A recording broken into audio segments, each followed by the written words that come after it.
Hey guys, James again with TFBTV, and I have a very special episode of TFBTV today, and that is because Glock has released 3 new Glocks. You've got the Glock 45, the Glock 17 MOS Gen 5, and the Glock 19 MOS Gen 5. I'm going to break up the MOS guns and the Glock 45 into 2 separate videos.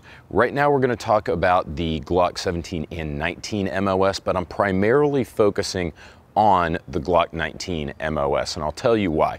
But just to give you a brief overview, you basically have here a marriage between the Glock 17 and 19, probably the 2 most popular models of Glock, with Glock's MOS package. In other words, you get a removable plate in order to put a red dot optic on top of your Glock, but you're also getting all the Gen 5 improvements. That is beveled and flared magazine well, Glock marksman barrel, nDLC coating, the omission of the finger grooves, and the RTF texture on the frame. But there's something really exciting about these 2 new MOS guns that vary from any Glock ever, at least for a regular production model, and that is that they come with front slide serrations. That's been something you guys have been wanting for a long time, and I'll get to that in greater detail in a second.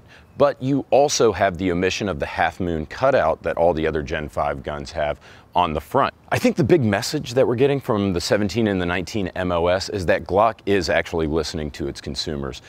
By far, I think the biggest complaint about the Gen 5 Glocks was the lack of front slide serrations. Now, I'm not a big front slide serration guy, but a lot of people out there are. There have been complaints, and apparently Glock's listening. Same thing goes for that little half-moon cutout.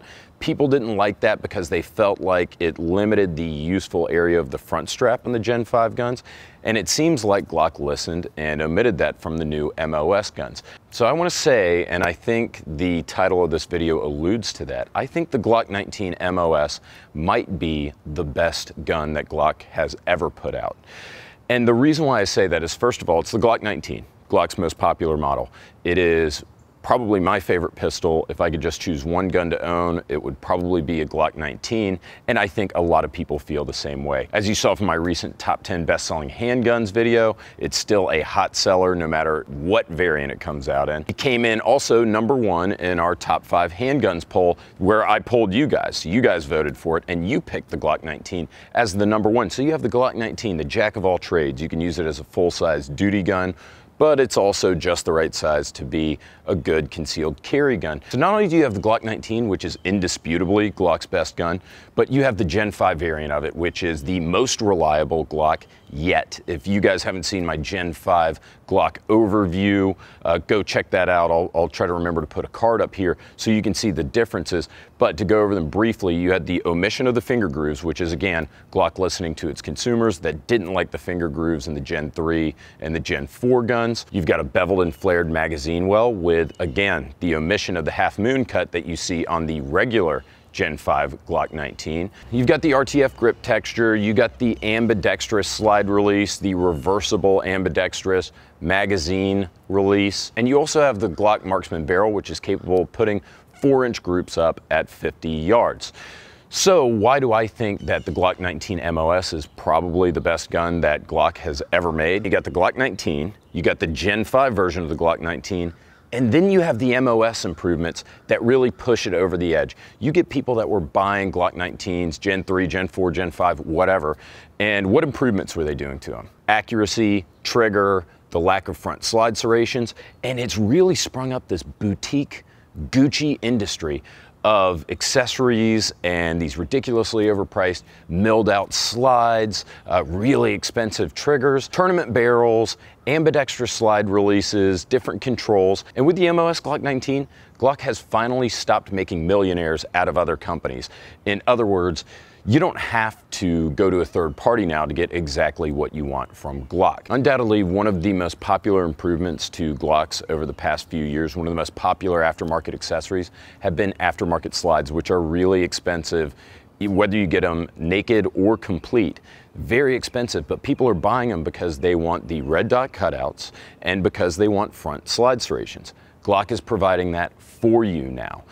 Some people may or may not like the front slide serrations, and let's be honest, a lot of people buy those slides just because they want to Gucci out their gun. For a lot of people, their Glock 19 is a status symbol. They just want to dump as much money into it as they can, but hey, at least Glock's listening, and now you can get a slide that has front slide serrations, and you've got your cutout for your red dot. You've also got the Glock marksman barrel, which, as I mentioned, is capable of putting up 4-inch groups at 50 yards. So there's no need to go out and buy an aftermarket barrel anymore. And finally, now one of my favorite improvements that I've seen really crop up a lot in the past few years vis-a-vis Glocks has been grip stippling. And the reason why I love it so much is the brutality that some of you guys commit to your Glocks whenever you get a soldering iron in your hand for the first time.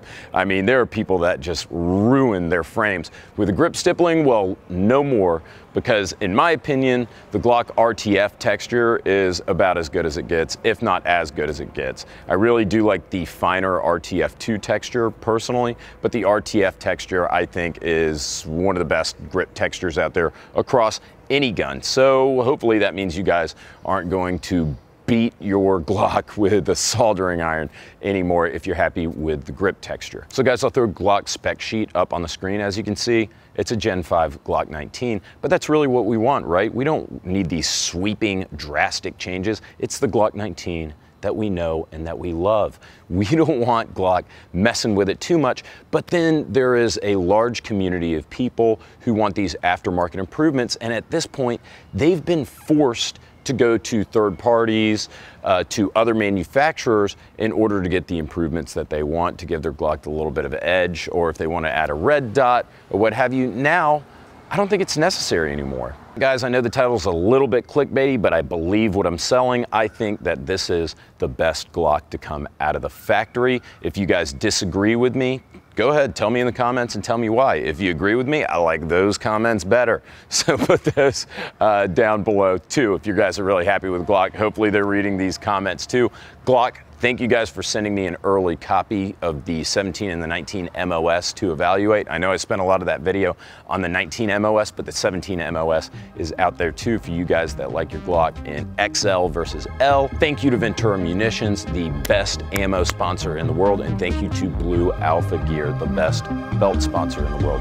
Guys, thanks for watching. See you next week.